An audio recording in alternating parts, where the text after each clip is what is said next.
Hola, ¿cómo están? Nosotros aquí en Cherezade muy contentos por esta actividad que vamos a tener hoy día, 2 de septiembre.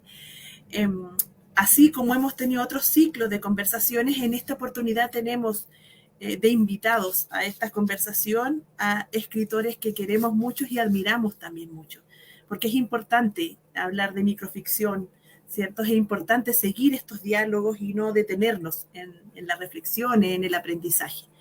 Y es por eso que hoy día estamos acá con Alberto Sánchez, Paola Tena, Javier Perucho, Leandro Hidalgo y Laura Elisa Vizcaíno. Estamos de distintos países, en distintos horarios, pero hemos logrado reunirnos para conversar también con ustedes, con la gente que nos está acompañando ahora por las redes.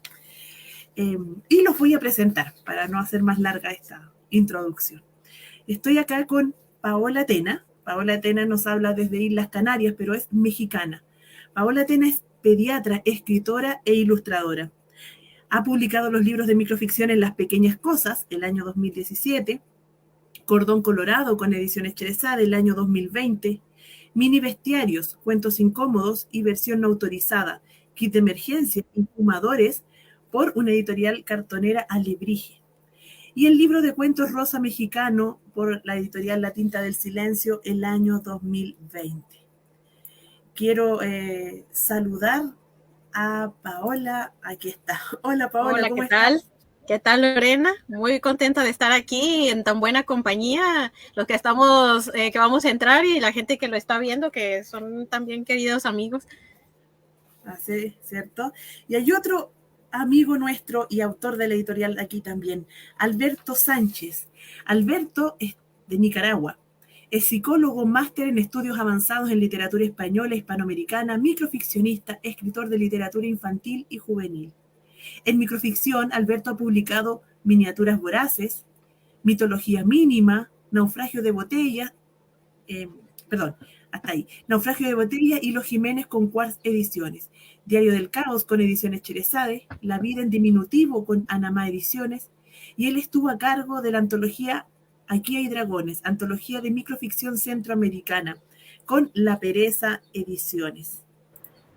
Hola Alberto, ¿cómo estás? Hola, hola. Siempre un gusto estar acá y acompañarles la familia de minificción, de microficción. Un gusto. ¿Cierto? Después les voy a preguntar porque la idea de este conversatorio fue de ustedes. Nosotros estamos abiertas a la casa editorial, pero ustedes después que nos cuenten cómo surgió esta conversación y por qué estamos hoy día acá, ¿cierto? Claro. Gracias, Alberto. También estamos con Javier Perucho. Javier es de México. Él es narrador, ensayista, editor y promotor cultural.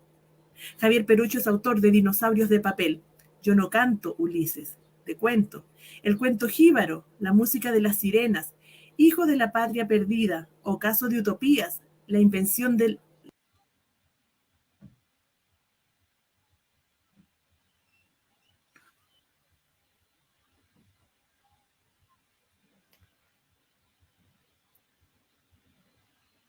Creo que ese fue el audio de Lorena. ¿O soy yo? A ver. No, ahora no. No, se fue de pronto.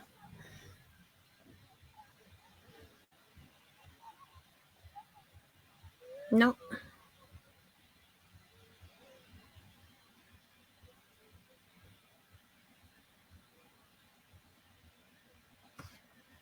no, a ver.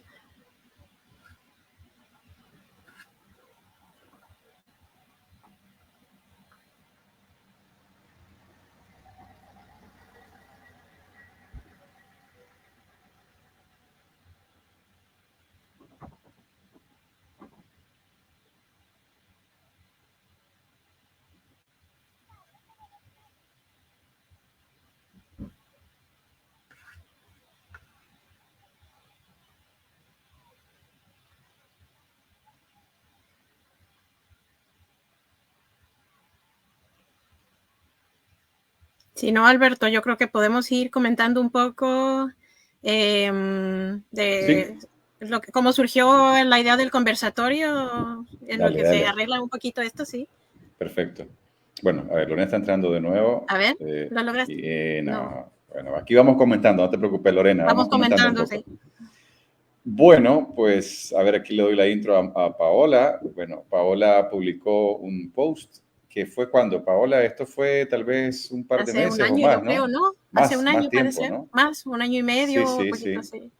Que en realidad es una conversación que ya venía, digamos, en varios momentos, ¿no? Había aparecido, creo que era también Lucila Herrera en algún momento también desde México también había compartido algo, y siempre la pregunta era la misma, ¿no? ¿Qué está pasando con la narrativa breve? Sobre, ¿será que se está empezando a publicar a veces, no necesariamente bajo esa categoría, pero sí con esa denominación? Se entiende de lo que estamos hablando, y luego estaba el punto de la calidad, una palabra un poquito que se toma así como a veces con mucho cuidado. Bueno, está entrando Lorena de nuevo.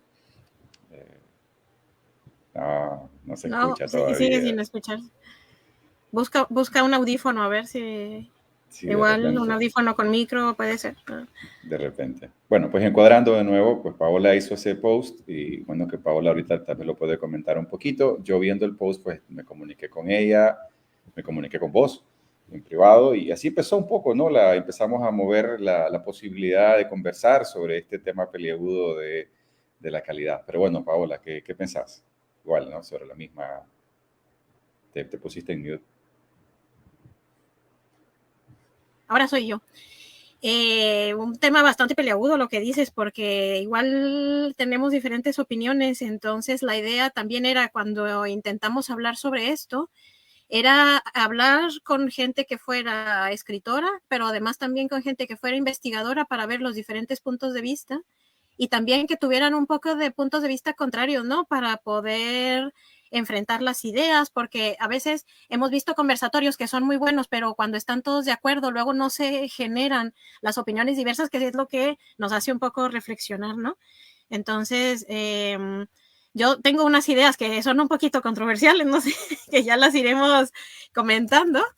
Y bueno, la idea era eso, compartir y además tener el medio que nos ha dado Internet después de la pandemia, ¿no? Que fue terrible para muchas cosas, pero buena para otras, en las cuales hemos visto que podemos conversar de esta forma con gente de todo el mundo y entonces también compartirlo con ustedes que, bueno, que nos están viendo, pero que no son personas pasivas que nos ven solamente, sino que son amigos que escriben, que tienen opiniones y entonces oír la opinión de todos ustedes es muy interesante y es lo que queremos hacer, como si fuera un diálogo en que nos reunimos en un café, pero que nos queremos escuchar todos, ¿no? Entonces, lo que vaya surgiendo aquí nos gustaría ver si están de acuerdo, si no, lo que van considerando que nos lo vayan escribiendo, que será la forma, ¿no? De hacerlo.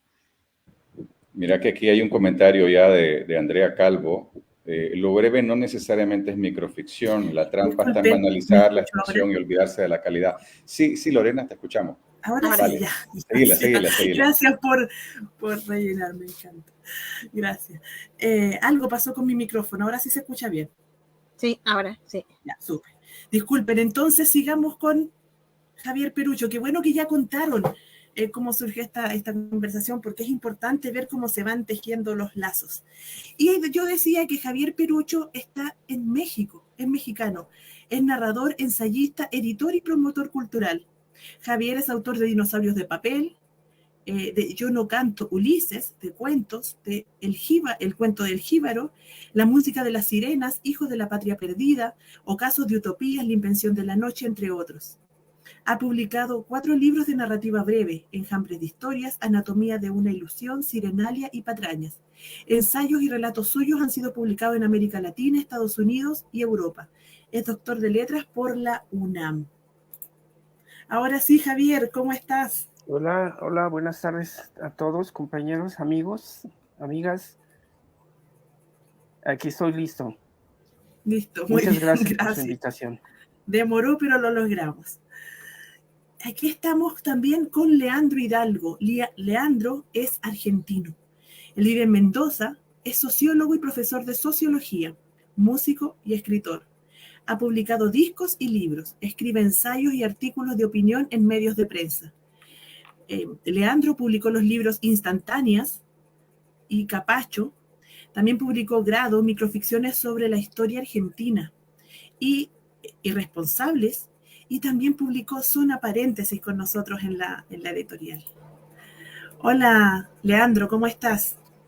Hola, hola a todos, amigos, amigas. Hola Lorena, gracias.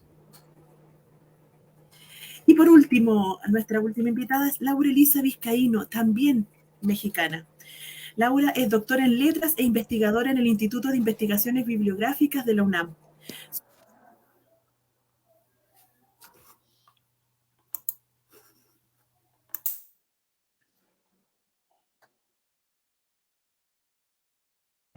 Se te fue el audio, Lorena, otra vez.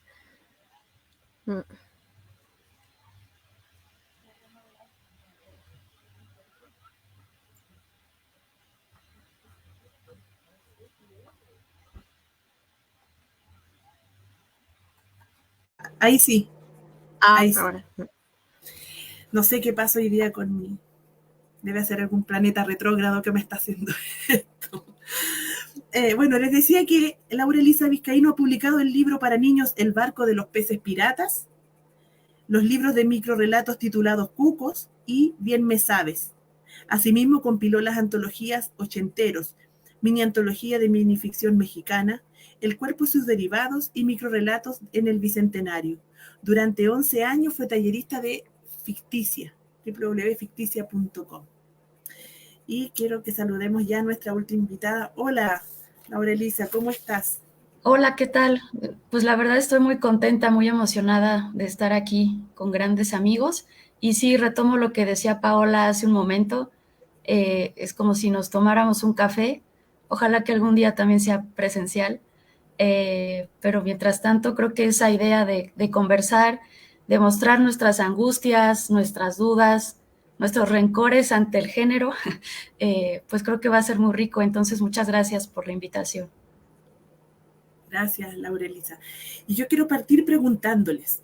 Yo sé que aquí hay en el público muchas personas acompañándonos y les aprovecho de decir que después nos pueden hacer preguntas si lo desean. Pero yo quiero partir con una primera pregunta. ¿Qué entienden ustedes por microficción? Para que el público también y los que no saben, más o menos sepan qué es la microficción o qué entienden ustedes por este género. Podemos partir en el orden de cómo aparecieron en la pantalla para ir respondiendo, ¿les parece? Eso, no sé qué dice. Ahora, bueno, para mí la microficción es un género totalmente aparte, ¿no? De los que ya conocemos, que yo creo que en eso estamos de acuerdo todas y todos.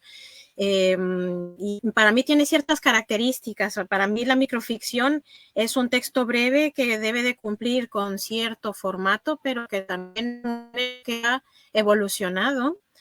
Y teniendo conversación con otras personas, incluso con investigadores, bueno, que me parece un género que ha crecido no solo a nivel de lo del boom, que vamos a hablar después, sino también ha crecido a nivel del texto en su capacidad de que ya no tiene que ser exactamente el folio que siempre se ha dicho, sino que puede ser un poco más largo, ateniéndose a las características que debe de cumplir, que es la elipsis, autocontenido, que es también algo de lo que venía escribiendo en el post que mencionaba Alberto, pero que bueno, a mí me parece que sigue teniendo algunas de las características que son ya como muy clásicas, podríamos decir, ¿no? Del canon clásico, y que ahora ya tiene otras características porque ha evolucionado, ¿no? Porque está vivo. Pero bueno, me gustaría dejar eso aparte para después discutirlo con las compañeras y los compañeros para ver qué piensan, ver su punto de vista. Sigo. Bueno, yo la primera vez que vi una referencia, ya van a ver por qué digo esto, de Humberto Eco, fue con Violeta Rojo, precisamente, ¿no? En este manual para reconocer microcuento, versión ampliada y la versión original. Saco esta colación porque últimamente yo estoy tratando de trabajar mucho la definición de la microficción de ópera abierta o la obra abierta, ¿no? Este clásico de Eco. Para mí la minificción vendría a ser, la microficción vendría a ser en narrativa la obra más abierta posible. Es decir, es un texto que posibilita, habilita al lector y lectora a poder crear, recrear, co-crear con la persona que ha escrito esto de una manera mucho más amplia, de una manera mucho más interactiva, de una forma mucho más abierta y también múltiple que otro tipo de obra que podría caer en la narrativa. Y yo con eso me quedo, porque para mí, por lo menos en lo que he estado trabajando recientemente, me sirve mucho para poder justificar un montón de cosas, incluido el tema de la calidad. Entonces, la obra más abierta a la narrativa posible, en breve.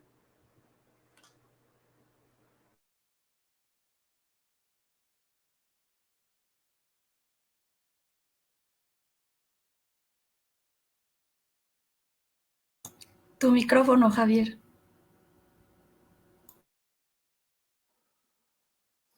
¿Ya me escuchan? Sí. Bueno, ahora me importa señalar algunas características del concepto que por acá tiene predominio a partir de los estudios de Lauro-Zábala de la minificción, donde es un concepto paraguas, como han dicho, en otros momentos, en el que se engloba a otros géneros donde el predominio continental es la brevedad. Y ahí podemos meter al soneto, al haiku, al aforismo y lo que yo estudio particularmente, que es el microrrelato, donde este tiene un predominio narrativo, un personaje, una situación, un conflicto y un final. Y de la minificción lo que me interesa de estos que acabo de mencionar es el estudio, la divulgación y el cultivo del aforismo, y lo mismo para el microrrelato.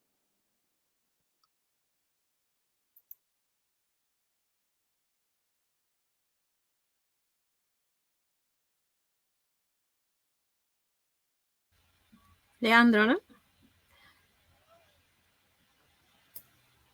Hola. Bien, sí, pensé que me tocaba después de Lisa. Me gusta lo que plantea Alberto, esta cuestión de lo que es abierto del género. Me hace pensar en algo más, un poco más grande. Digo, más allá de las definiciones que tenemos sobre el género, en particular la hibridez que también mencionaba Javier. Me parece que ahí está como lo suculento, en lo híbrido, en lo inasible, en lo que nos hace todo el tiempo estar viendo qué cosa es, qué no es. Así que en mi caso particular siempre pienso en eso, en lo híbrido y en esas fronteras difusas. Por eso me gustó lo que dijo Alberto sobre lo abierto. De modo, bueno, siempre que no lo podamos agarrar del todo, yo voy a estar interesado. Doy la palabra. Sí, de acuerdo con Leandro Hidalgo, qué bueno que todavía podemos discutir esto, qué bueno que no se ha agotado la definición. En primer lugar, si tomamos en cuenta la palabra minificción o microficción, pues es toda ficción breve, y toda ficción puede entrar en todas las obras de arte, en el cine, en la fotografía, en la música, en el teatro. Entonces, la verdad es que creo que nosotros 6 estamos más cercanos a la narrativa, y por eso podríamos estar más cercanos a lo que es el cuento, pero no olvidemos que también hay minificción en los memes, que también hay minificción en la música, en el teatro, por supuesto. Y bueno, dentro de la narrativa o con una tendencia literaria y narrativa que también siempre va a estar cercana a la poesía, ¿no? Por eso entiendo que también Javier Perucho tenga este interés por el aforismo. Nada más que no olvidemos que pues esta palabra, sea microficción, sea minificción, sea microrrelato, tiene un gran antecedente que fue la revista El Cuento de Edmundo Valadez, de la década de los 60, donde ahí lo que él quería era convocar a que se escribieran textos, y él ponía como ejemplo pues el famoso dinosaurio, ¿no? Aunque ya podríamos estar hartos de este famoso dinosaurio, la verdad es culpa de Edmundo Valadez, que lo ponía en su misma convocatoria de cuento brevísimo, y pues ahí Edmundo Valadez tuvo que ir viendo cómo sortear lo que le iba llegando a su revista, y llegó un momento en que dijo, bueno, ok, voy a ubicar en mi revista, entre varias secciones, pues la sección de minificciones, ¿no? Pero sí tiene una tendencia, pues, para nosotros narrativa, y pues con este antecedente de lo que puso Edmundo Valadez como ejemplo, que pues nos acercaba a Monterroso, pero solo que no olvidemos que también podría estar en otras disciplinas, no solamente las literarias, ¿no? Totalmente. Sí, es interesante. Perdón, no, pero eso también, pensar las otras disciplinas. En mi caso en particular, cuando pienso en la música, en cómo se puede grabar un álbum distinto con categorías provenientes del género que nosotros siempre estamos hablando, literario, digamos. Está buenísimo eso también. No se escucha, Lore.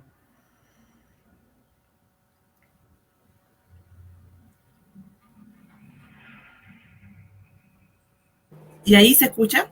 Ya. Y eso también decía que se veía en los collages que hace Paola, o en los cuentos infantiles, o en la microficción que hoy día escribe Alberto. O sea, se ve también en muchas áreas. Qué interesante es cómo empezamos a encontrar microficción en lo visual, en las viñetas, en las paredes. Bueno, eso ya se existía. En fin, está bonito eso, cómo empezar a entramar esto, no solo en la literatura. Y en cuanto a eso, bueno, hay un boom. Está hoy día, como decía, en las redes, está en la calle, está en los concursos. En Chile tenemos el Santiago en 100 palabras, que ahora se ha ido por todo el país. Hay mucha microficción escribiéndose. ¿Qué piensan ustedes? ¿Que hay un boom de la microficción, que es un género que hoy día está de moda, o que llegó para quedarse? Recuerdo las palabras de Pía Barro. Pía Barro dice que es el género del futuro, que hoy día con la capacidad de retención que tenemos a nivel cerebral, no nos da para, y tanto estímulo no nos da para tanta concentración.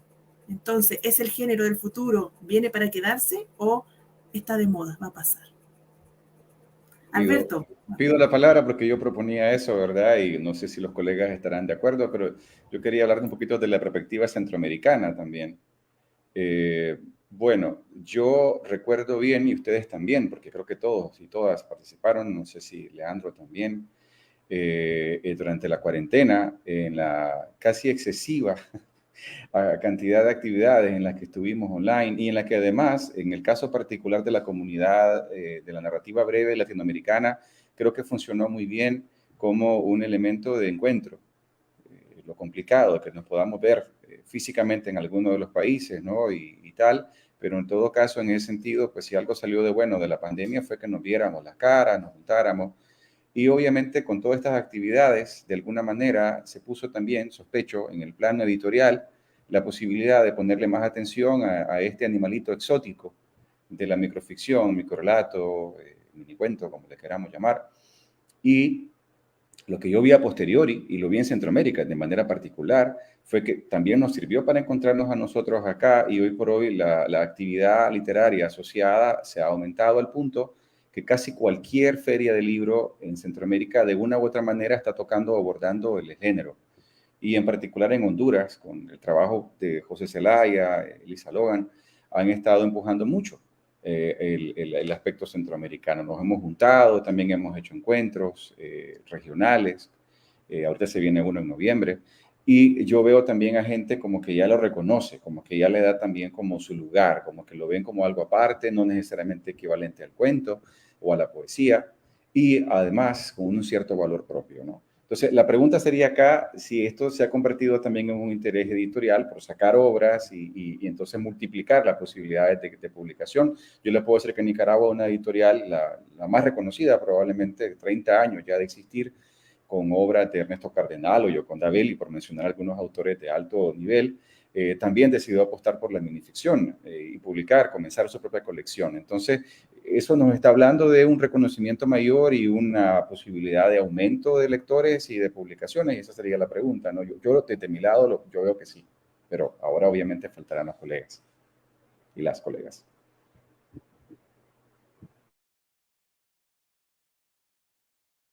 A ver, no se te escucha. Bueno, voy a tomar la palabra, robármela un poco. Yo pienso aquí en esta pregunta que planteaba Alberto, yo creo que sí que estamos ante un boom después de la pandemia, ¿no? O sea, yo pienso desde mi discreta opinión que hubo un primer boom cuando empezaron las redes sociales y empezó todo esto de internet, ¿no? Que todos lo sabemos y para bien o para mal así fue. y sí, siguió siendo mucho tiempo, y después vino el boom de la pandemia, que era la única forma de comunicarnos, y yo no sé si los grupos de poetas o grupos de novelistas o grupos de relatistas hacían este tipo de charlas, coloquios, conversaciones, todo lo que se hizo, que fue bastante rico, o sea, para mí fue un descubrimiento, porque muchos amigos de los que están aquí, que yo no había hablado nunca con ellos, bueno, en persona nunca he hablado con ellos, pero que nos mandábamos WhatsApps, pero ahora nos podemos ver la cara, ¿no? Por ejemplo, con Patricia Nacello, por ejemplo, que está aquí, con muchos queridos amigos, los conocí por fin a través de las redes, les vi la cara, les escuché la voz y eso fue maravilloso. Pero a mí voy a meter ahí un poco de basa. Y yo lo que encuentro, no sé si ustedes lo notan, es que por lo menos aquí en España hay miedo a llamarle microficción a la microficción. Los textos cortos son como textos cortos, son relatos pequeños, son relatos breves. Aquí hay un escritor que se llama Jorge de Cascante. Escribe microficciones en toda regla, que de hecho son microrelatos porque son narrativos, y no le llama microrelatos, le llama relato breve, y de hecho los libros que él edita, lo edita en una editorial muy buena, que se llama Blackie Books, y Blackie Books lo que pone abajo es relatos, y son relatos de un folio, son pequeñitos, y no le llaman microficción. Y entonces ahora eso me viene a la cabeza si no será por un miedo de las editoriales a no vender, porque aquí está muy relacionada la microficción con la poesía, y sabemos que la poesía vende poco. Bueno, a excepción de estas últimas temporadas, que por lo menos aquí en España hay un boom también de poetas muy jóvenes, y los chicos y chicas están empezando a leer poesía y escribir poesía, y entonces están empezando a comprar libros de poesía, pero es muy con lo que se vende comparado con las novelas de verano, por ejemplo, ¿no? Eso es una de mis preguntas. ¿Por qué las editoriales tienen miedo de llamarle microficción? Hay un libro también muy bueno que se llama ¿Cómo me ves? Y es una escritora coreana que vive en Estados Unidos y lo venden como un poemario. Y son microficciones en toda regla. Y además. Y otra de mis preguntas es, y la gente que nos está viendo, contesten por favor, que es una angustia mía. La gente que escribimos microficción, ¿somos los únicos que leemos la microficción? Yo pienso que nos leemos entre nosotros, nos gustamos entre nosotros, pero conozco gente que lee muchísimo, pero muchísimo, gente muy culta, que cuando yo les propongo un libro de microficción, no la conocen, nunca han leído nada. A los grandes escritores y escritoras de microficción no los conocen. O sea, gente que es como el premio Nobel de nuestra comunidad, no la conocen. Y me llama muchísimo la atención, no conocen a Ana María Chua, no conocen a Pia Barros, y es gente culta. O sea, no es gente de a pie. Y yo digo, ¿somos nosotros los únicos que nos leemos? ¿O es una impresión mía? ¿O qué pasa? Yo no sé, lo dejo ahí. Ahí, hola. Con respecto a lo que dice Paola, también lo he pensado. Acá en Argentina también hay algunos autores que publican en algunas editoriales, digamos, que tienen distribución, y el título en la portada, en ningún lado dice microficción. Por ejemplo, se me viene el nombre para, si hay algún argentino mirando, no sé si habrá pasado las fronteras de Argentina, que es Roque Larraqui, un autor excelente, publicado por editoriales enormes. Los textos son buenísimos, y es un libro, no dice cuento breve, pero yo pienso que esquivan poner esa titulación que nosotros tanto decimos en los encuentros y en los congresos. Y la gente lo compra, el libro, sin embargo. Hay otro chico también que se llama Juan Solá, argentino, también vende muchísimo, o sea, no está en nuestro radar, en nuestro universo, digamos, pero no está el nombre del género del que nosotros solemos discutir en la tapa del libro en la librería más grande del centro. Entonces me parece eso también nos tiene que hacer reflexionar. Un poco que nos pasamos discutiendo sobre el nombre, porque nosotros acá en Argentina decimos microficción, yo creo que es muy ligado a Raúl Brasca, a lo que él dice sobre eso, por eso le decimos microficción. En otros lados le dicen de otra manera, pero digo, por ahí es una pequeña muestra de a veces de equivocar la dirección de la charla, esto que dice Paola y que yo apoyo.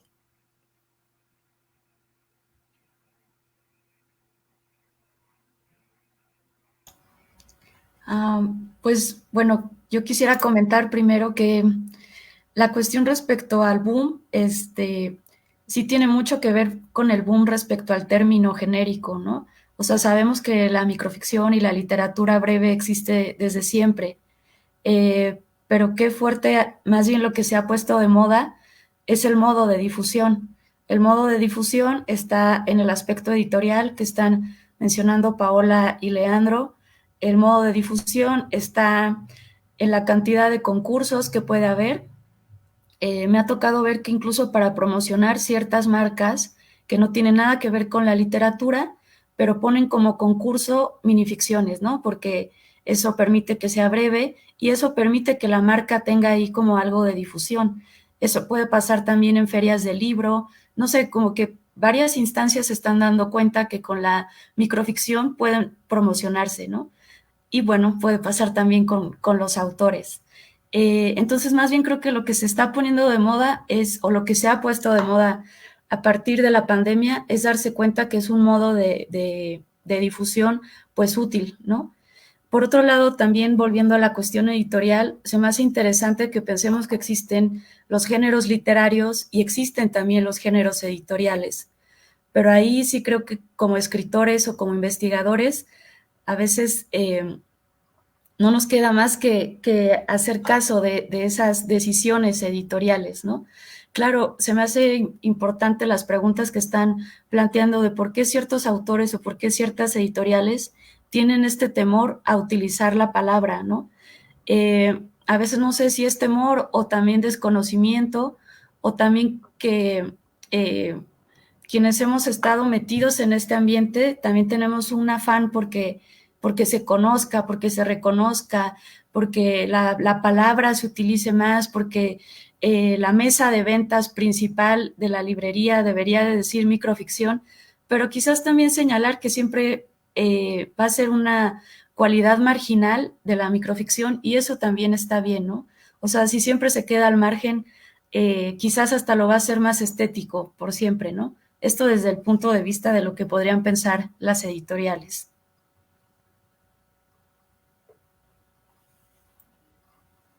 Bueno, sobre las editoriales también me es importante señalar que a veces pueden omitir estas denominaciones también por ignorancia o porque no quieren encasillar a sus autores o sus libros en ciertos renglones que podrían no serles favorables a su campaña de mercadeo. Por otra parte, si hay un género, si hay realmente un boom de la microficción, tengo en el inventario para el año pasado 20 libros que se han publicado en México de microficciones. Son los que tengo noticia, de los que yo tengo registrados, de los que me han informado colegas que viven en el interior de la República para el año 20 que transcurre. Para el año anterior son 23 que se publicaron en el país en algún momento, en algún punto de la República, en algún estado y mayoritariamente en la Ciudad de México. Entonces, esta veintena de los que yo tengo, que no podría decir de ninguna manera que son absolutamente todos los que se han publicado en la República Mexicana, me parece que no es como una explosión abrasiva del género, nada más es un muestrario, se publican tantos o más como en la poesía, en el cuento o en la novela. Creo que las redes sociales ahí tiene algo mucho que ver en esta explosión o en este reavivamiento del género.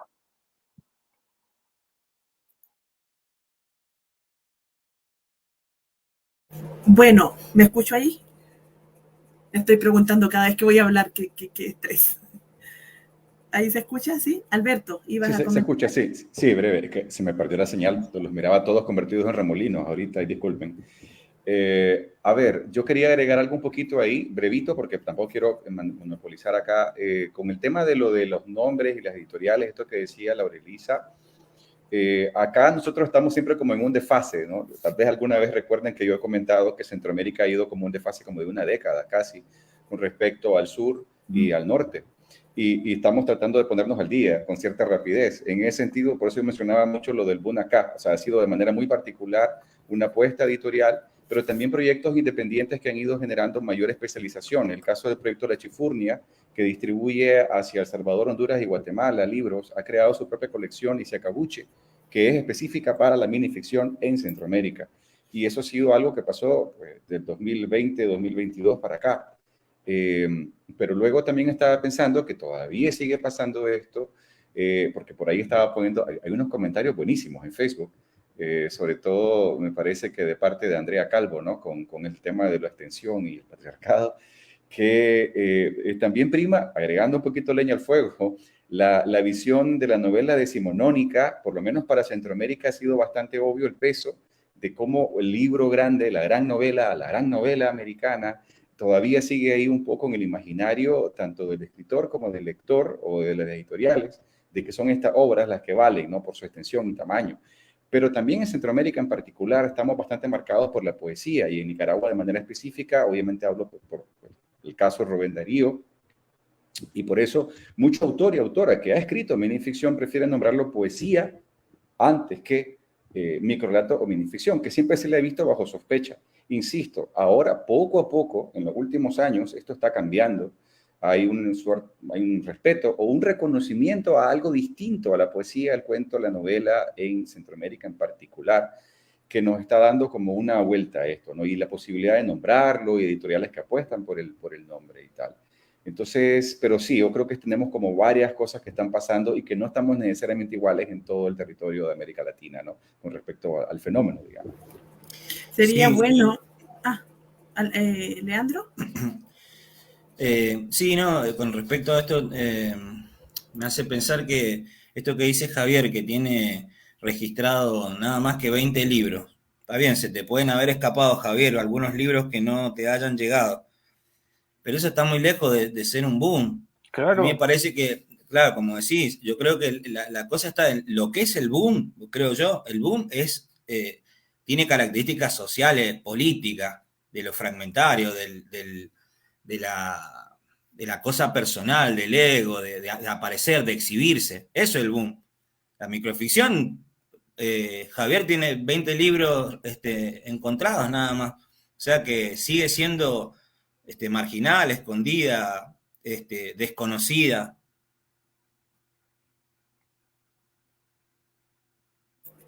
Así es interesante como mucho de esto se lo estamos atribuyendo a las editoriales. ¿Qué peso tienen las editoriales? ¿Qué faltan editoriales? Paola, ¿quieres decir algo? Sí, comentar, ya que nos fuimos por esto de las editoriales, ¿no? El trabajo de las editoriales es que es tremendo porque hacen el trabajo de difusión y de venta, realmente. Que lo que estábamos comentando aquí en las redes sociales, a ver, las grandes editoriales al fin y al cabo son empresas, ¿no? Pienso en Planeta, en Penguin, ellos lo que quieren es vender, son el supermercado de la literatura, ellos quieren poner bestsellers en las mesas y que se vendan. Y entonces, en relación a eso, bueno, es normal que no apuesten por un género que podemos llamar, entre comillas, minoritario a nivel económico, porque no lo van a vender y no lo van a colocar en una mesa. ¿Por qué? Porque requiere lo que decía Andrea, que le mando un saludo, requiere un lector comprometido, requiere un lector que no esté pasando por encima nada más de las palabras y divirtiéndose un rato, pasando horas, sino que un lector que piense, ¿no? Igual que en la poesía. Entonces, claro, eso vende menos. Siempre pensar va a vender menos. Pero también me interesa el papel que tienen las editoriales, porque Latinoamérica tiene una gran ventaja a nivel de España, porque Latinoamérica tiene las editoriales, que son las editoriales no grandes, no comerciales, podemos decir, como Cherezade, como Macedonia, como La Tinta del Silencio, que la gente que trabaja en esas editoriales vive de eso, y entonces como viven de eso y aman lo que hacen, están en ferias, yo los veo a ustedes que están en todos lados, en todas las ferias, hablando en todos lados, están aquí y allá, y entonces promueven a sus autoras y a sus autores, ¿no? Y entonces lo que decía Scarlett Orozco también es interesante, ¿no? A veces las editoriales no cogen a alguien nuevo, sino que se van por lo conocido, ¿no? Por la gente que ya ha publicado algún libro, que tiene cierto recorrido en redes o donde sea, Pero claro, es que luego eso también asegura que las editoriales puedan seguir editando a otras personas, ¿no? Y entonces, bueno, también comentaba aquí, no lo tengo, Wilson creo era, ¿no? Que para él el lugar ideal de publicar son los fanzines y las cartoneras, que eso es también fabuloso porque los fanzines y las cartoneras representan una ruptura del esquema total. Vamos a difundir, no vamos a vender. La persona que escribe, la autora, el autor quiere comunicar una visión del mundo, la visión particular que cada persona tiene y que no tiene otra. Y entonces quiero comentarles, quiero decirles cómo veo yo el mundo. Entonces, como quiero comentárselos, yo lo que quiero es que me lean. No me voy a hacer rica, no soy Vargas Llosa, no voy a vivir de esto, ni me voy a comprar un palacio en Madrid. Yo lo que quiero es comentar con ustedes y que ustedes me digan si lo ven del mismo modo o lo ven de otro modo. Entonces, claro que las cartoneras y los fanzines son un medio fabuloso para hacer eso, para hacer difusión, pero eso no le interesa a las grandes economías, por supuesto, pero entre nosotros conocernos de ese modo es una forma fabulosa y me parece muy interesante esos comentarios que están haciendo.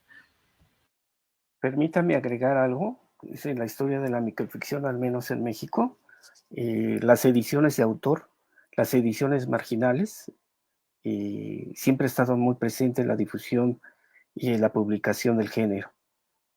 Actualmente, en Ciudad de México, las editoriales grandes, digamos las comerciales o transnacionales, no, es muy escaso que ellos publiquen.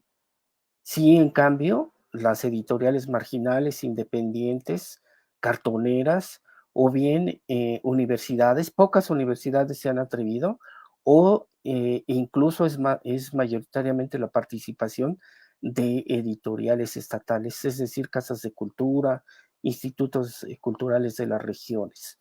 Para mí creo que hay que mirar mucho lo que están haciendo las editoriales. En este momento les voy a llamar así, marginales, independientes, no estatales, en su papel de difusión, consolidación del género.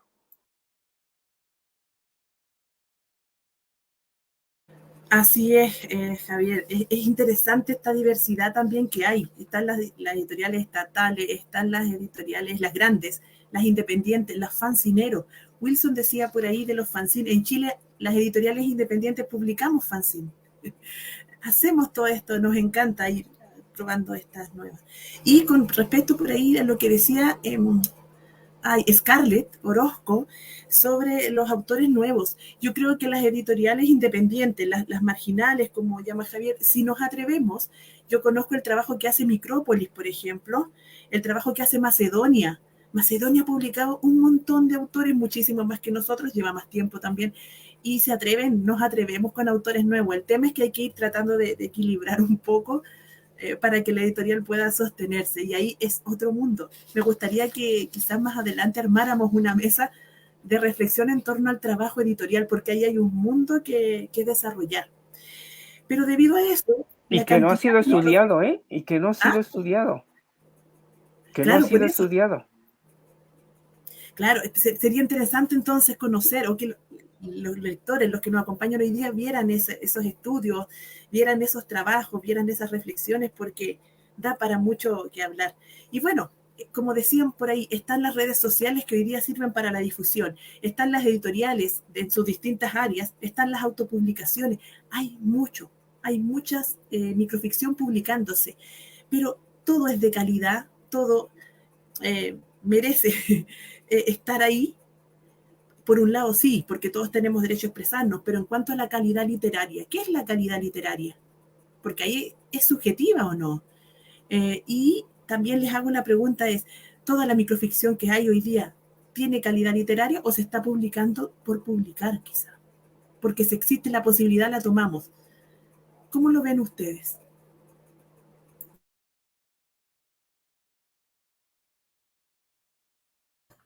Bueno, yo lo que veo es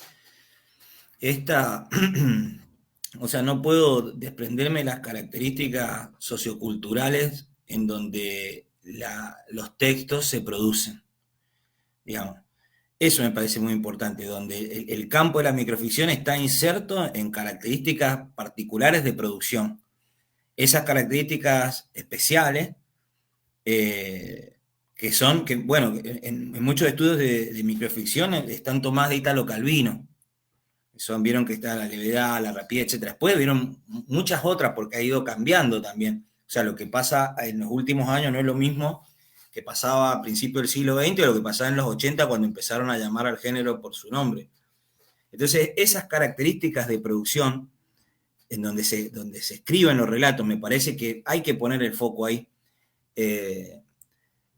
Porque si ponemos el foco ahí vamos a darnos cuenta también de que la estética del fragmento es los textos breves. Sí, es cierto que se escriben a montones, pero todo es breve a montones, digamos. Yo creo que la importancia de las editoriales y la marginalidad o la periferia de estas editoriales que yo amo muchísimo y que hemos estado mencionando acá, la importancia de esas editoriales son las que determinan de alguna manera, no sé, cierta calidad, porque ellos son los que deciden bajo ciertas reglas, si querés, qué cosa es lo que tiene calidad. Pero después estamos tapados de fragmentariedad. Y dentro de toda esa fragmentariedad también hay belleza. Entonces, digo belleza, digo calidad, en ese sentido. Porque también el mundo es tan heterogéneo y cada vez la vara para medir desaparece. Avanzan las democracias. Y entonces, yo pienso que hay veces, por momentos se tiene que borrar el nombre del autor directamente del texto.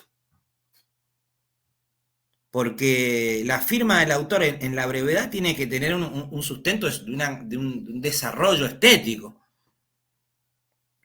Y entonces a lo mejor podemos trabajar con textos que sean, textos que reflejen belleza y que están construidos en una época determinada, que es esta, que es una época de exhibirse, una época de mostrarse, una época de sacar un crédito, pero también escribir relatos, hacer una casa, pero también ser creativo, digamos. También lo sistémico nos está todo el tiempo diciendo eso.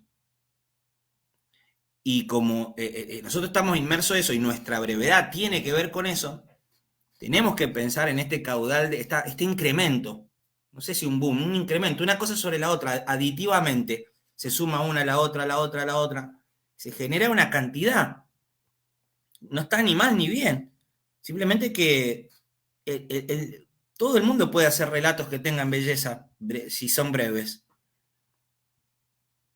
Entonces me parece que quien firma el texto, eso es más complejo.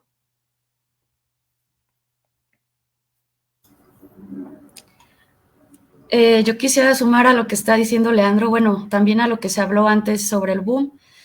Justo preparé un capítulo sobre el boom y la marginalización de las editoriales de minificción. Además de las que hemos ya mencionado, pues también recordar que está Parafernalia, de Alberto Sánchez Argüello, que está Quarks, de Ronnie Vázquez, que está la editorial argentina Eos Villa, que sabemos que sobre todo ha publicado mucho a partir de la pandemia, y justo las editoriales que revisé, sí se ve un incremento, que quizás son igual un número 20 como el que comentó Javier, pero sí hay un incremento a partir del 2020, es decir, a partir de la pandemia.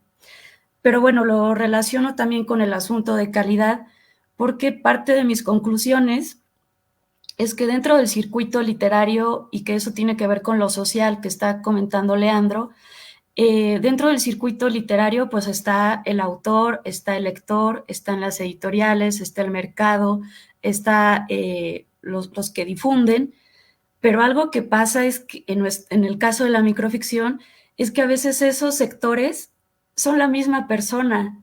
Entonces sabemos que el autor también es editor, que él también es lector, que él también es difusor.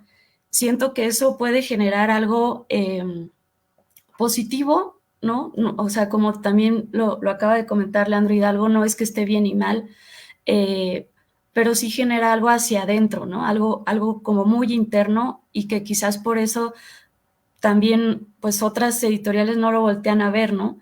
Y lo hemos comentado nosotros 6 y lo hemos escuchado también de todos los colegas que nos están escuchando, que a veces sí nos escuchamos entre nosotros, nos leemos entre nosotros, vamos a los congresos y es un gusto por la camaradería, por la amistad que se forma, pero también es algo muy cerrado, ¿no? Es algo muy, muy chiquito, ¿no?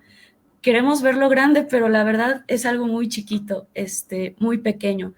Y ahí sí creo que podemos caer en una banalización, en una cuestión donde, pues más que calidad, es más como entre amigos, ¿no? Y eso puede ser problemático. Creo que ahí tenemos mucho trabajo que hacer para que no se cierre el círculo, ¿no? Para que se siga abriendo hacia otros aspectos, creo yo.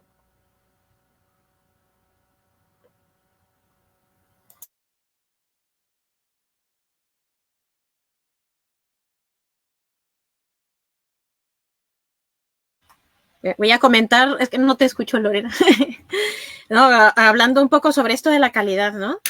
Bueno, a ver, voy a decir algo que a lo mejor no está muy bien, pero bueno. Antes publicar, no sé, hace 50 años, 60 años, publicar era algo muy, muy, muy difícil. Que a uno le publicaran un libro era la cosa más complicada del mundo, porque uno tenía que pasar por filtros, mandaba su manuscrito a todas las editoriales, tenía que buscarse una gente que ahora también, ¿no? Pero que a uno le publicaran era como un logro fabuloso.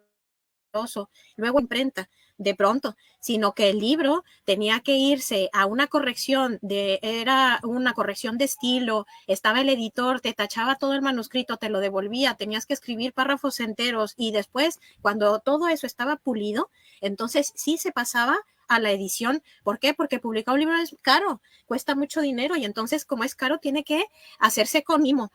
Y entonces, bueno, a mí me parece que a raíz de este boom, me parece fabuloso que existen editoriales que hacen una gran labor de difusión porque lo que decía Manuel Ortiz, vamos a ser coherentes y vamos a ser sinceros y realistas.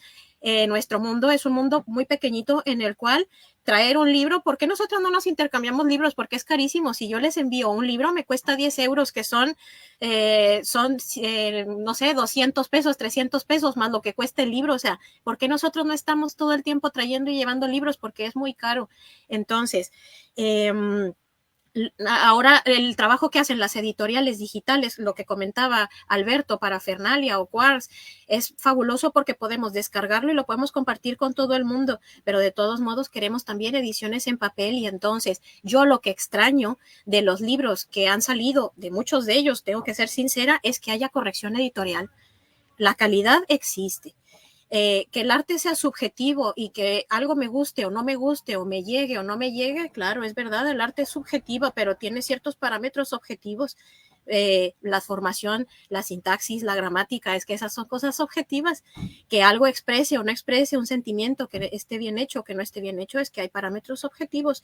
Y entonces lo que yo extraño mucho es que los textos tengan esa corrección editorial, que por cierto, en mi experiencia, yo solo tengo experiencia editorial con muy poquitas editoriales. Mi experiencia editorial no es grande porque no tengo muchos libros, pero de las mejores que he tenido, tengo que decirlo, y no porque esté presente Lorena, es con Sherezade. Porque Sherezade me leyó mi manuscrito, me descartó textos, me dijo, estos no van a ningún lado, me hizo una corrección de estilo y me dijo, estos párrafos no se entienden, tienes que volver a escribirlos, tienes que revisar esto. Y entonces eso es lo que necesitamos, porque no es solo lo que yo te doy en un texto, es que tú veas si eso que yo tengo en mi cabeza de verdad se entiende. Entonces yo extraño mucho, mucho la corrección editorial.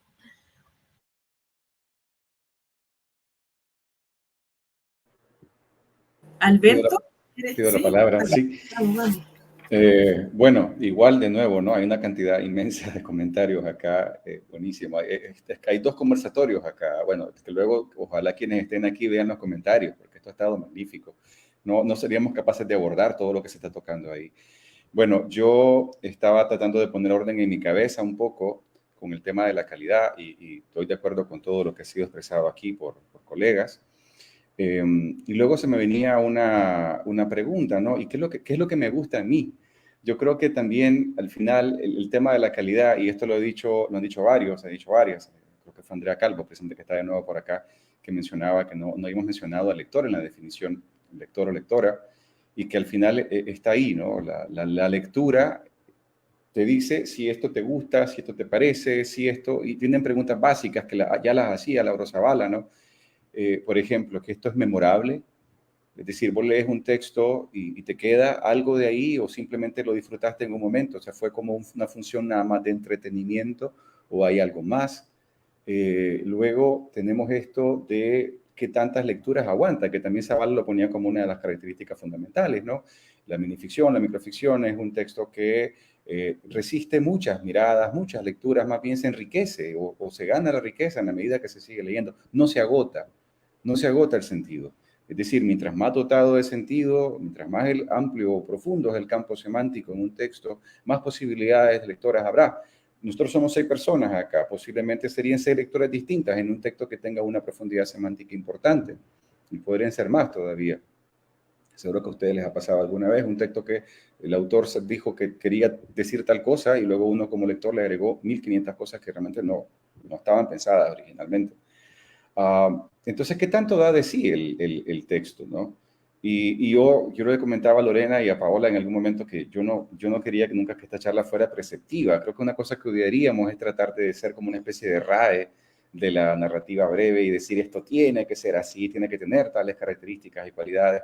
Pero yo sí creo mucho en no subestimar al lector y a la lectora en el oficio, que lo decía también Andrea por ahí en los comentarios en Facebook. Hay un oficio detrás.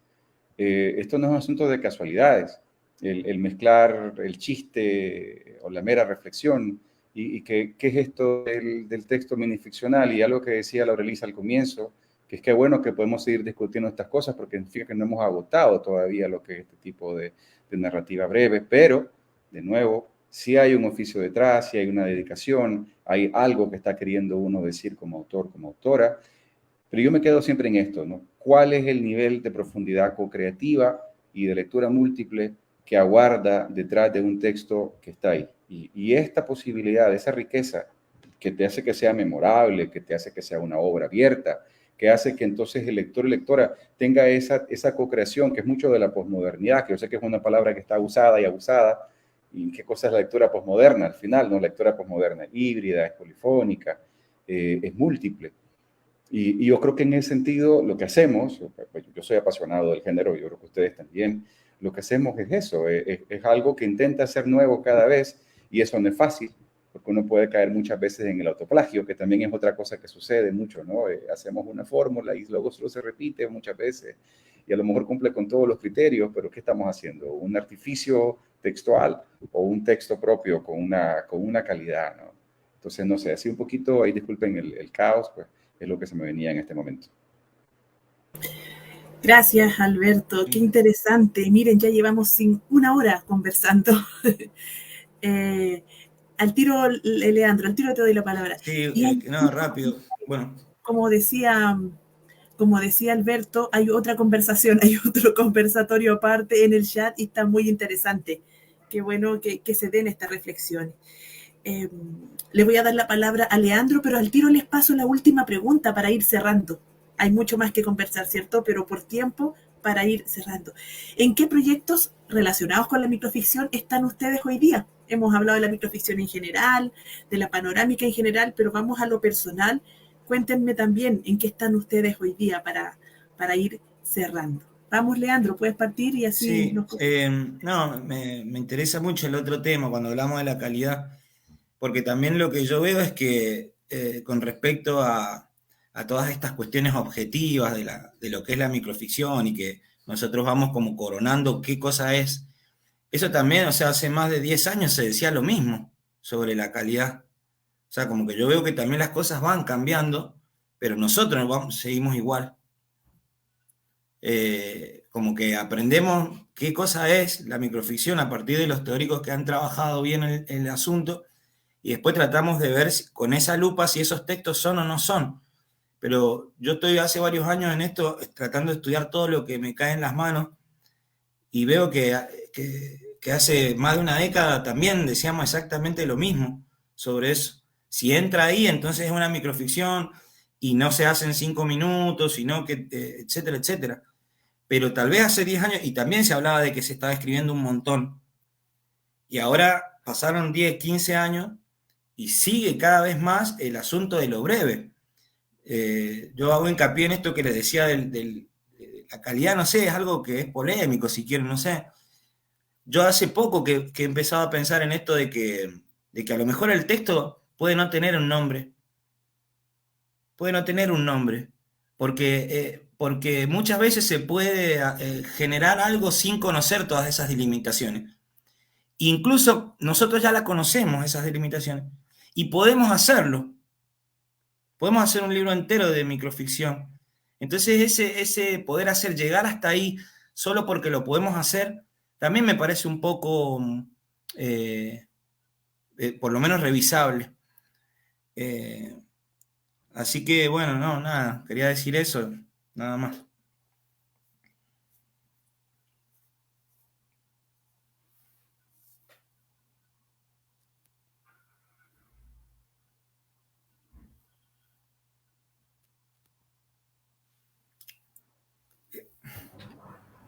No se escucha, Lorena, pero me gustaría comentar algo también, continuando con lo de la calidad y también respondiendo la última pregunta, que también pensemos en el asunto de las antologías.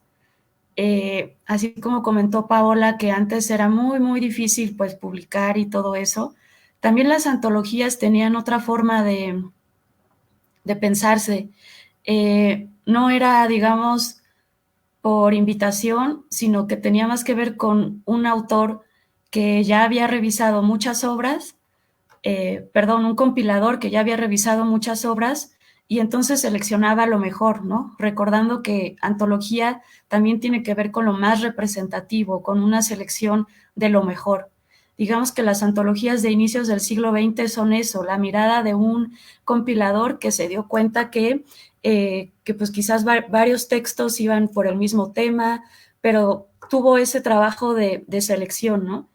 Y sí creo que pues actualmente también podríamos decir que hay un boom de antologías, pero que estas se están llevando de otro modo, que tiene más que ver con una invitación, se reciben esos textos, se ordenan y se genera un PDF.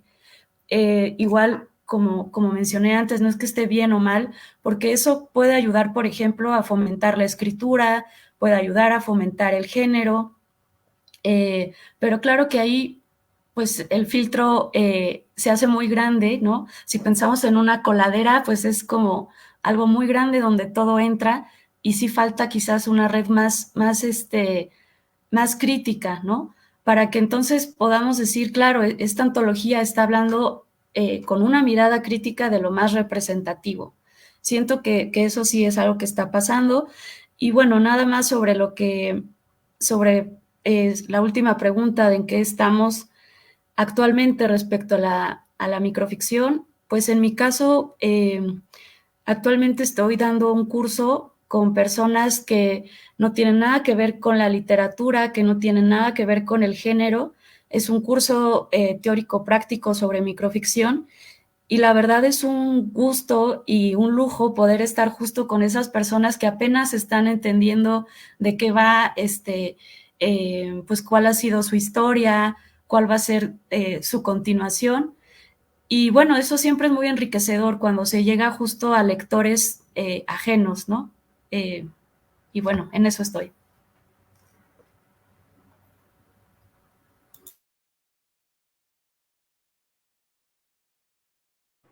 Respondo muy breve en qué estoy yo y ya con esto me retiro. Bueno, estoy en dos cosas básicamente, o tres en realidad, pero una de ellas tiene nada que ver con minificción, pero igual la digo, pues un canal de YouTube de cultura literaria, ¿no? Donde estoy trabajando mucho literatura, particularmente para unos cursos que doy en una escuela preparatoria bilingüe. Pero en minificción propiamente, dos cosas. Un proyecto con Cherezade, te lo puedo decir rapidito. Sí, sí puedo, Lorena. Bueno, pues eventualmente viene algo que no sabemos muy bien qué va a ser, pero en teoría es un libro que habla sobre minificción, es decir, no es texto de minificción, sino más bien, pues eso, como un taller hecho libro, ¿no? Que es algo que de alguna manera he trabajado en diferentes pequeños artículos y ensayos a lo largo de años, pero ya pues tengo la posibilidad, creo yo, de aportar algo en este tema, ¿no? Con Cherezade en este caso en particular, parte de los materiales que Cherezade viene empujando por años ya, que fortalecen, ¿no? Precisamente la posibilidad de que diferentes personas tengan recursos para poder entrarle al tema, ¿no?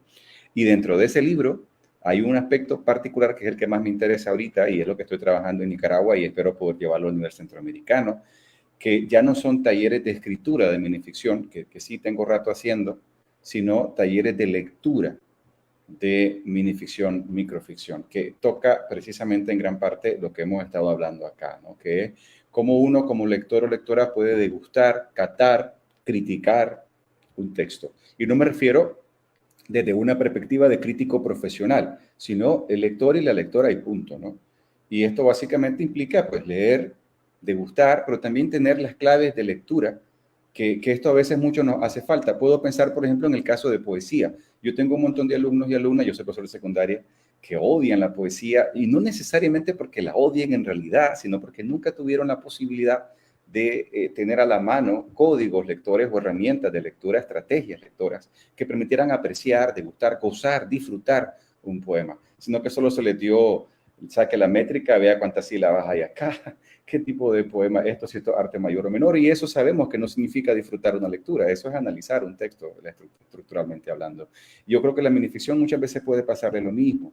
Hay muchas personas por ahí, esto es una hipótesis de campo, no tengo evidencias, de que podría ser que no se atrevan a entrar en un texto de minificción de estos profundos que hemos hablado, porque no se han logrado todavía conocer esos códigos y estrategias de lectura. Pues ese proyecto un poco también lo tengo en mente y vamos a ver qué pasa. Y de alguna manera ese libro con Sherezada debería de ser un poco la pista para ir dándole forma a esos talleres de lectura.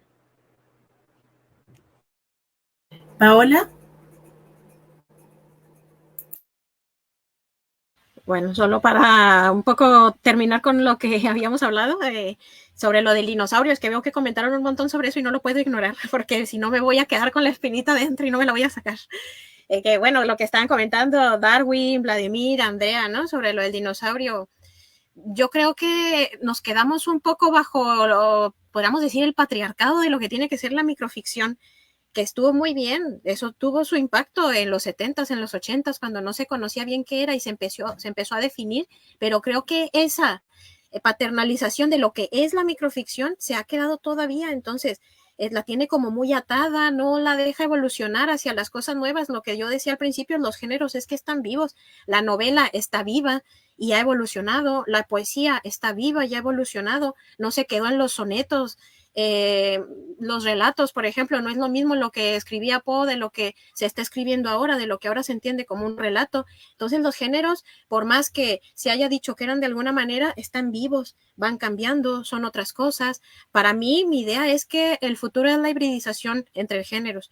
Entonces tenemos que dejar un poquito eso del dinosaurio, que sí, que estuvo muy bien en su momento, fue muy gracioso, fue una genialidad, pero ahora ya no nos conformamos con eso, ahora ya lo tenemos, lo asimilamos, nos gustó, pero ahora queremos otras cosas y entonces yo creo que también tiene que llegar el momento en que rompamos con eso. Para poder seguir evolucionando y dejarlo que vaya más allá, ¿no? Que, ojo, que sí que tiene que tener ciertas características. Yo no digo que no y que vamos a escribir cualquier cosa, sino que tiene que tener ciertas características, pero al mismo tiempo esas características que no sean una brida que no lo deja evolucionar, sino que al contrario sea un modo de que evolucione. Y bueno, y en cuanto a lo que estoy trabajando ahora, estamos trabajando en un libro que es eso, un híbrido entre microrrelato y relato, que se trata sobre historias tradicionales. Es un proyecto de rescatar historias tradicionales, leyendas, la cosmogonía, que lo saben aquí los compañeros, ¿no? Lorena y Alberto.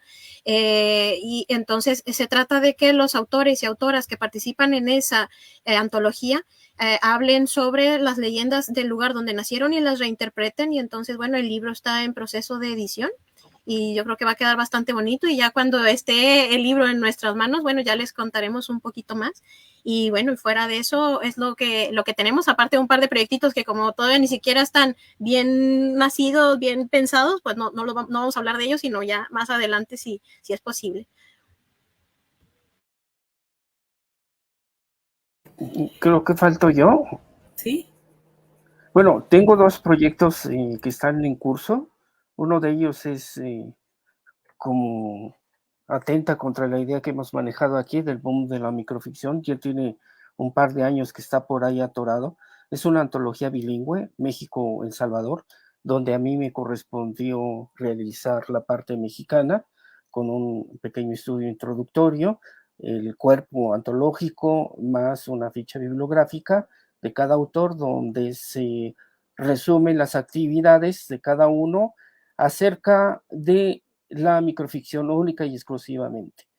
Se pensaba publicar y lo digo así porque ya pasó mucho tiempo desde que me lo solicitaron con la promesa de que iba a aparecer al año siguiente en El Salvador, con un colega centroamericano.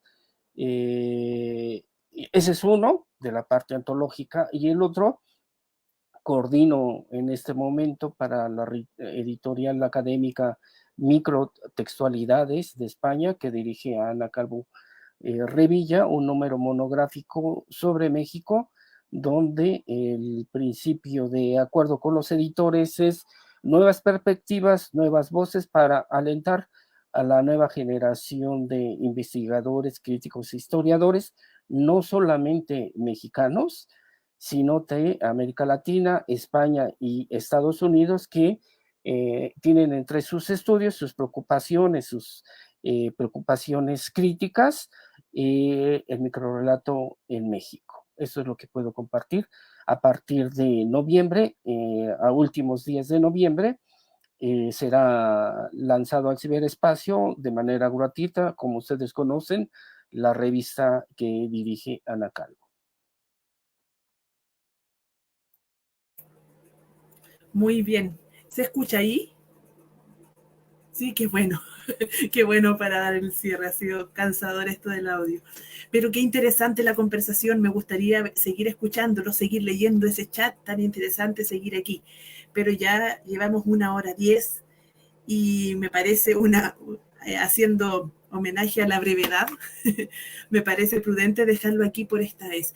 Para quienes no pudieron estar, para quienes se perdieron parte de la conversación, esto va a estar, yo creo que ya mañana, en el canal de YouTube de Ediciones Cherezade, para que puedan ir a verlo ahí y reescuchar la conversación, tomar sus apuntes, en fin. Yo les agradezco, Paola, Alberto, Laura, Leandro, Javier, por estar aquí, por aportar a estas reflexiones, por abrirnos un poco la cabeza a seguir pensando estos temas, que creo que ninguno está cerrado. Eso, me queda solo agradecer y agradecer a las personas. Hubo mucho público. Pese a la hora, en Chile estamos en hora de almuerzo, así que están almorzando con nosotros acá. Así que eso, hubo mucho público. Muchas gracias a los que están ahí y que siguen comentando. Y nos veremos entonces en otra oportunidad. Lorena, antes de que nos despidamos, sí. yo te pediría, rogaría que tú nos dieras también un balance, una noticia del trabajo que tú estás haciendo, porque Ediciones Cherezade es muy importante en el sur. Y aunque eres la moderadora, entiendo tu modestia, tu recato en términos de informarnos a este público que está asistiendo. Pero a mí particularmente me interesa tener una noticia más certera de tu propia voz, de lo que estás haciendo, de tus proyectos, porque no solamente eres una editora, también eres una escritora del género y una auténtica defensora del mismo. Entonces, no sé si sea pertinente que consideres hablarnos de tus proyectos. Me parece que estaría enmarcado en la última pregunta. Oh, gracias. Es que como estoy de moderadora siempre me acojo a los roles. Sí, gracias, Javier. A nosotros nos gusta mucho, tanto como editorial y como persona, trabajar la microficción y difundirla no solo en la academia. Creo que la academia es muy importante, pero a nosotros también nos gusta llegar a los otros lectores, a los que hablaba Alberto, que les da un poco de temor acercarse. Y en temas de proyectos personales, hace poquito saqué una micronovela que se llama La herida abierta con Editorial Asterión, que es un libro que me tiene muy contenta. Y con eso yo ya me sentía apagada, pero este año se va a publicar, creo que ahora en septiembre, en octubre, por Editorial Queltehue, un libro sobre metaescritura. Microficción también sobre metaescritura. Y con eso ya me doy por pagada este año, así que eso estoy escribiendo. Y en la editorial estamos con muchos proyectos. Estamos sacando una antología que va a ser de distribución gratuita, descargable, que es sobre los 50 años del golpe militar en Chile. Y esa antología nos ha llevado mucho amor, mucha energía, muchos sentimientos encontrados dentro. La estamos haciendo con Editorial Asterión. Y creo que eso es algo bonito de la microficción, que hacemos estos lazos, que no hay una competencia, o yo al menos no veo una competencia entre la editorial, al contrario. Hemos hecho trabajo con Macedonia, en algún momento hemos intentado hacer con La tinta del silencio, con Asterión, siempre vamos mezclándonos y estamos haciendo esa antología con los 50 años y por otro lado sacando una colección de fanzine. Y estos fanzine los queremos dar a un bajo costo, pero material para los escritores. O sea, si hablamos de calidad y exigimos calidad, también aportemos a que esa calidad se lleve a cabo. Y no todos tienen los recursos económicos para llegar a ese material, lamentablemente. Entonces, estamos haciendo formatos económicos bonitos, que no por ser baratos van a ser mal hechos, con calidad, para potenciar a los mediadores de lectura, a los bibliotecarios, a los escritores, a los estudiantes, y en eso estamos. Ahí varios de ustedes están en esos fanzines, así que ahí nos vamos a encontrar de nuevo entre letras. Eso. Gracias, Javier. Gracias a todos por estar y nos encontraremos entonces en otra oportunidad. Que estén muy bien. Muchísimas gracias. Un abrazo a todos. Muchas gracias. Gracias.